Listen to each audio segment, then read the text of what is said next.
Let me ask you a question that most people don't even stop to consider when you touch a man. Are you doing it in a way that builds attraction, or one that diffuses it entirely? Because here's the truth nobody tells you: the way you physically interact with a man, especially in the early stages, sets the tone for the entire connection.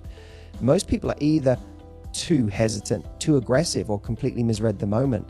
But when you know how and when to touch him in a way that feels natural, effortless, and deeply intentional, you flip a switch in his mind. Realize that you go from just another woman he's talking top to someone he feels something for. And that's what today is all about. We're going to break down the 4 essential steps to touch in a way that builds connection, arouses desire, and positions you as the one woman he can't stop thinking about. So let's start with something subtle, something low stakes, something most people overlook. Before any intense moment, there has to be a spark, a light, casual, non-sexual touch. Think of it like the first green light. It could be a playful nudge on his arm when you're teasing him, a light touch on his shoulder when you're saying goodbye. They're even brushing his hand for just a second when you hand him something. These tiny low stakes moments send a conscious signal: I'm comfortable in your space. And even more importantly, you're welcome in mine. Men, especially confident, emotionally intelligent ones, read into these cues. They're watching to see, does she invite closeness or does she resist it? When you offer that first touch, however small, it gives him the green light. Not the green light to make a move, that comes later, but the green light to open up, to lean in, and to feel safe stepping into that emotional space with you. And remember, this isn't about grabbing his arm or being overly touchy. It's about planting seeds of connection. Touch that says, realize that I see you, I like being around you, and I'm not afraid of closeness. Now, here's where most people go wrong. They either escalate too quickly, touching more than he's ready for, or they hesitate when he's clearly open, the sweet spot. You mirror his physical energy and then just slightly amplify it. Realize that if he touches your back when he guides you through a doorway, respond with a gentle touch on his forearm. If he initiates a longer hug, match his embrace, then add a light squeeze before you let go. It's not about initiating big moves. It's about meeting him where he's at and giving just a little more. This subtle mirroring does 2 things. It shows you're emotionally attuned, that you notice what he does and respond in kind. And it gives him the confidence to deepen the intimacy without fear of rejection. Why does this work? Because attraction isn't built by big gestures. It's built by matching rhythms. When your touch reflects his, slightly turns up the dial, it creates a sense of synchronicity. He doesn't just feel liked, he feels understood. And when a man feels that, he starts attaching emotionally. Once you've built that comfort and mirrored his energy, lies that you're ready for something deeper, something magnetic. You're ready to anchor your touch to emotion. Let's say he just made you laugh so hard you had to catch your breath, or he shared something vulnerable, or you both locked eyes during a quiet moment. That's when you reach out and touch him with intent, not casually, not playfully, but gently on the chest, the hand, the face even, for just a second longer than necessary, because now your touch is anchored to a moment, a memory, a feeling, and that changes everything. That one intentional touch becomes something he remembers, something he replays. It's not just skin to skin, it's emotion to emotion. And the next time he sees you, his body feels that same emotional state without even realizing why. That's the secret of magnetic touch. You don't just touch his body, you touch his mind, his memories, his experience of you there. Now, here's something that sounds counterintuitive, but is incredibly powerful. One of the most seductive things you can do is withhold touch. Yes, really, most people chase physical connection too early, thinking it speeds up intimacy. But the real seduction, it often lives in the spaces between contact. They're the moments when your bodies almost touch, but don't, when he reaches out, and you pull back playfully when your eyes say yes, but your hand says not yet. This is where the tension lies. Realize that and tension is gold. Think about it. The moment before a first kiss is often more electric than the kiss itself. That millisecond of suspense, of wondering, is this about to happen, burns itself into his memory. When you master the art of letting that moment linger, you come unforgettable. So don't always be available for touch. Don't always lean in. Sometimes lean out, smile, let him wander, let him chase. Because a man who has to lean forward to reach you is a man who stays interested longer. So now you understand how to touch casually, how to mirror, how to anchor emotion, and even how to create tension by not touching. But let's go deeper. Let's talk about timing, because even the right touch at the wrong time can kill the vibe. A touch lands best when it's built on shared energy. If he's making consistent eye contact, leaning in, smiling more, asking deeper questions, he's signaling that the emotional space is warming up. That's your moment. Not just to reciprocate, but to lean in, just slightly. A brush of the fingers while you're laughing, a quick squeeze on his arm after a story. These aren't random actions, they're time-sensitive signals. When the moment feels emotionally open, strike. Not too much. Just enough to say, I feel this too. But what if he hasn't initiated anything yet? What if he's shy or unsure of where you stand? That's where selective escalation becomes your power move. You take one small, confident step forward, then you pause. You might touch his chest lightly when you compliment him, or hold eye contact while placing your hand on his knee for half a second and say thank you for something. Then you pull away like nothing happened. That tiny moment becomes huge in his mind. It's like dropping a spark in a dry forest. Suddenly everything feels more charged, more alive, more possible. And he starts seeing you not just as someone he's chatting with, but someone who has the ability to make him feel. That changes everything. Let's also talk about location, because where you touch matters just as much. When touching a man's upper arm during a laugh, that's playful and safe. Touching his lower back when you walk past him in a crowded space, that's protective and subtly possessive. It says you feel comfortable enough to move through his physical space, running your fingers lightly along his hand while he's telling a vulnerable story. That's intimate and validating. And here's a detail most people overlook: the neck. A gentle brush of his neck or collarbone while adjusting his collar or teasing him about something. That's high-level sensual energy. It's disarming. It bypasses logic and dives straight into his nervous system. And yet, it can be done with total innocence. When you touch in places that are socially acceptable but slightly charged, you awaken him without ever being obvious. Now let's address something critical. Some women think that if a man doesn't immediately lean into their touch or respond physically, he's not interested. That's not always true. Some men freeze because they're surprised, or they're nervous, or they're overthinking it, especially if they actually like you. That's why consistency matters. Don't backpedal or apologize if he doesn't respond right away. Keep showing up with warmth, curiosity, and the same lightly physical energy. He'll catch up if the attraction is there, and if it's not, your subtle touches will help reveal that too, saving you time. Because clarity is sexy, and a woman who's comfortable touching a man with intention is a woman who's also comfortable walking away when her energy isn't being matched. Now let me reveal a little known truth about men. Most men are touch-starved, not just sexually, emotionally. They go through most of their adult lives getting touched only in transactional ways. A handshake, a high five, maybe a hug now and then, but intimate, intentional, loving touch, it's rare. And when you give that slowly, meaningfully, with zero pressure, you don't just stand out. You become a safe haven, a source of warmth, a physical space he didn't even realize he was craving. And when a man feels that with you, he won't want to lose it. You become the one woman whose touch doesn't just feel good, it feels necessary. Now, if you're thinking, but Matthew, what if I'm not a naturally touchy person? That's okay. You don't have to become someone you're not. You just need to become attuned to moments, to energy, to emotion, to the dance that happens when two people are drawn to each other. Touch doesn't have to be big. It doesn't have to be sexual. It just has to be intentional.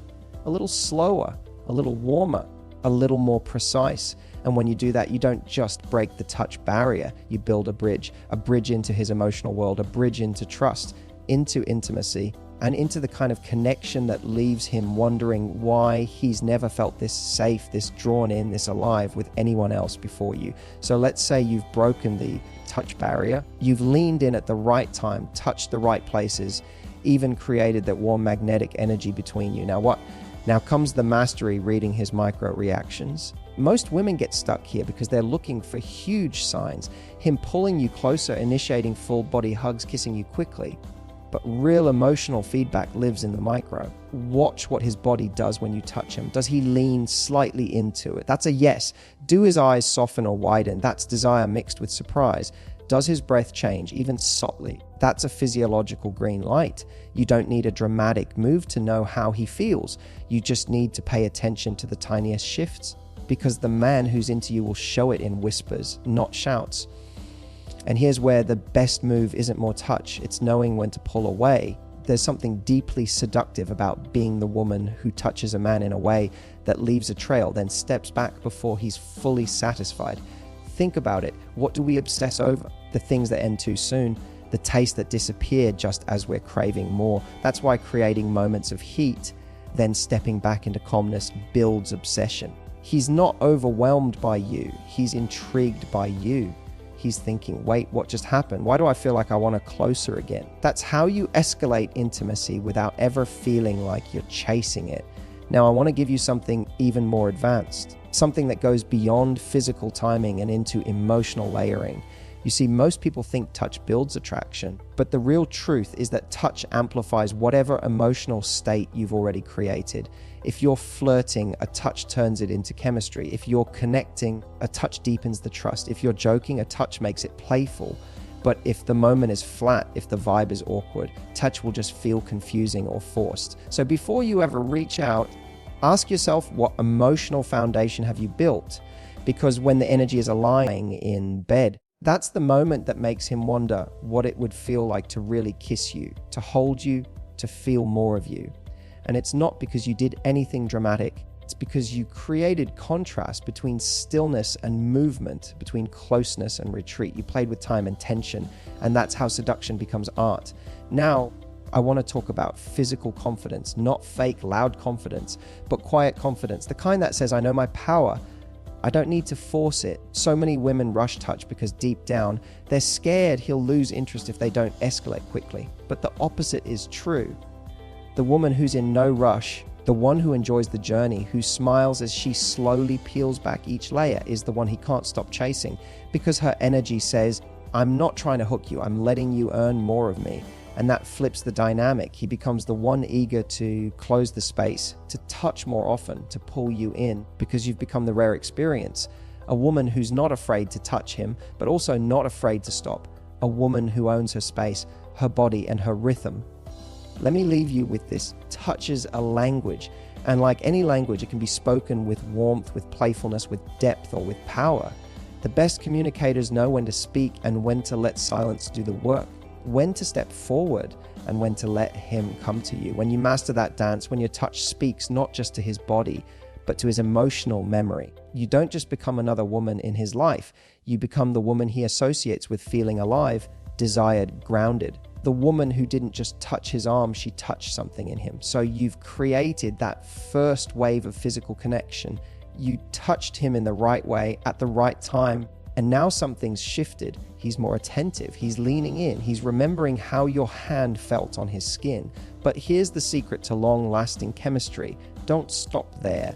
The biggest mistake women make after they've broken the touch barrier is thinking the job is done. It's not. You've only opened the door. What you do next determines whether this becomes a passing moment or a slow, burning emotional experience that pulls him in deeper every time he sees you. Here's the trick. After physical contact, create space. Don't flood the moment, let it breathe. When you touch him in a way that stirs something real, and then you shift your focus, look away, change the subject, sip your drink, you leave him suspended. You leave him replaying that moment in his head. He starts thinking about it, not just the touch, but the confidence you had to give it and walk away without needing anything back. That's power. That's how you go from a cute moment to unforgettable. He's now sitting there, heart racing slightly, wondering when he'll feel that again. That wondering creates craving, and craving creates pursuit. Now, there's a subtle energy you want to maintain. It's the energy of self-possession, that you are deeply present in the moment, but never chasing it, that you can share intimacy, but you're not defined by it. You're not using touch to win him over. You're using it to express how good you already feel around him. There's a huge difference between I touched you because I need you to like me, and I touched you because I already like me and I wanted to share this moment with you. One is anxious, the other is magnetic, and men feel the difference instantly. Let's also talk about what happens when he starts initiating more. He begins touching you more often, hugging you longer, finding reasons to stand closer. Great, but don't mirror everything. Stay a little unpredictable. Let him experience a moment of intimacy, then give him a little distance. Play with rhythm. Pull him in, then let him miss you again. A touch followed by emotional presence is warm, but a touch followed by brief withdrawal is intoxicating. That dynamic keeps him chasing, not because you're playing games, but because you're not making touch so constant that it loses meaning. You're preserving its emotional charge. Here's something else. Every once in a while, revisit the anchored moments. You can reignite them with just a glance and a smile. Let's say a few dates ago, you placed your hand on his chest during a laugh. That moved something in him. Now, when he tells a new story and you laugh again, gently place your hand there just like you did before. But this time, look at him knowingly. That's when he'll remember. His body will respond instantly. It's not just touch anymore. It's emotional time travel. You've created layers in his memory. And every time you go back to one, it becomes stronger, more vivid, more addictive. Now, there will come a moment when things get more heated, when the touches become longer, the silence is more charged, when kisses enter the picture, when clothes start to come off. That's when your awareness matters most. Because at this stage, every touch is amplified. Every move is communicating something. Are you in control of that energy, or are you just swept up in it? The woman who knows what she's saying with her body is the woman who creates real desire, not just lust, but emotional hunger. When he feels like you're present, connected, and aware, when your hands aren't just reacting, but responding, he won't just want to touch you. He'll want to know everything about you. Because you're no longer just physical. You're psychological, you're emotional, you're unforgettable. And even after things have escalated, don't let physical touch become mindless. Keep it intentional. Don't just go through the motions. Surprise him, break patterns. The next time you're together, let him reach for you first, then grab his hand and kiss his knuckles softly. Or when he wraps his arm around you, lean in like it's the first time. Let every touch feel new. Because when you keep showing up with presence, even in the smallest gestures, he stays emotionally engaged. He doesn't drift. He doesn't detach, because he feels that every time he's near you, he gets to rediscover you. That's how you turn physical attraction into emotional addiction. And finally, don't underestimate the power of touching him outside of romantic moments. When he's stressed, rub his back. When he's talking about his goals, squeeze his hand. When he's quiet, just place your head on his shoulder. These touches don't build sexual tension. They build emotional gravity. They say, I'm not just here to be wanted. I'm here to understand you, to be with you. And when a man feels wanted, seen, and soothed in the same moment, he won't just crave your touch. He'll crave your presence, your approval, your love. Touch is a language, a skill, a form of presence. Use it sparingly, use it confidently. Use it like every moment with him is one you're choosing, not one you're trying to earn. And when you do, he'll never forget how you made him feel. Because it wasn't just physical, it was personal, it was emotional, it was real,